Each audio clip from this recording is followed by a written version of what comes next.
नमस्कार दोस्तों, Rajpati channel Bhojpuri song में हार्दिक स्वागत है आप सभी का। रुला देने वाला छठ माता का गीत है। कैसा लगा कमेंट में आप लोग ज़रूर बताइएगा हमें। छठी मैया ऐसन दुखवा दे कि हमके काहे गइलु भुलाई हो। मैया ऐसन दुखवा दे कि हमके काहे गइलु भुलाई हो।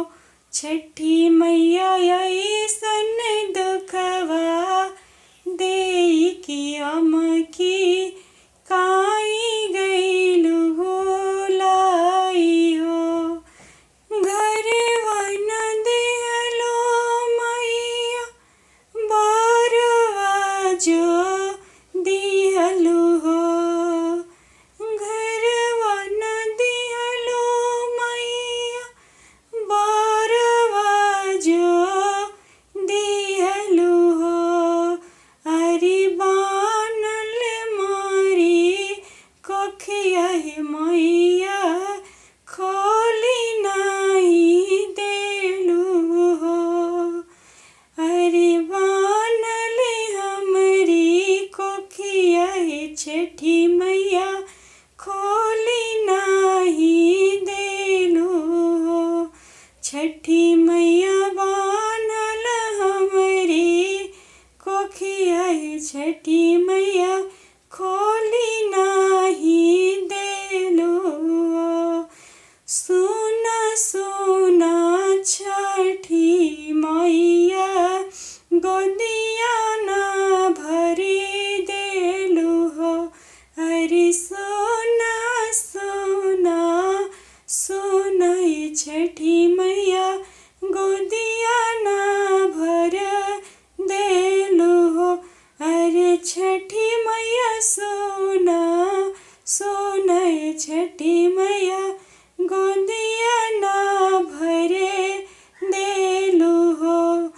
सासु मोरे मारे हो छठी मैया ननदा गरिया में हो।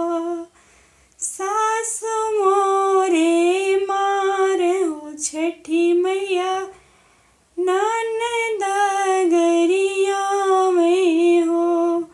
अरे जेठनी के मारल में हनमा सहलै ना जाला हो।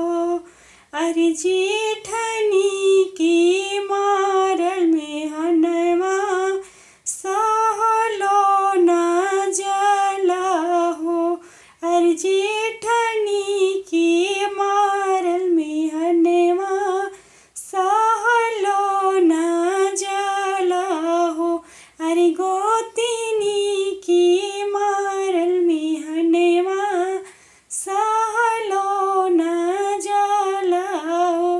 अरे टोला परोसा बाझिनी कही कही के ही पुकारे हो। अरे टोला परोसा बाझिनी कही कही के ही बुलावी हो। छठी मैया ऐसन दुखवा दे कि हमके काहे गइलु भोले हो। छठी मैया ऐसन दुखवा दे कि हमके काहे गइलु भोलाई हो। वीडियो अच्छा लगा हो तो प्लीज़ लाइक शेयर सब्सक्राइब जरूर कीजिएगा। धन्यवाद दोस्तों।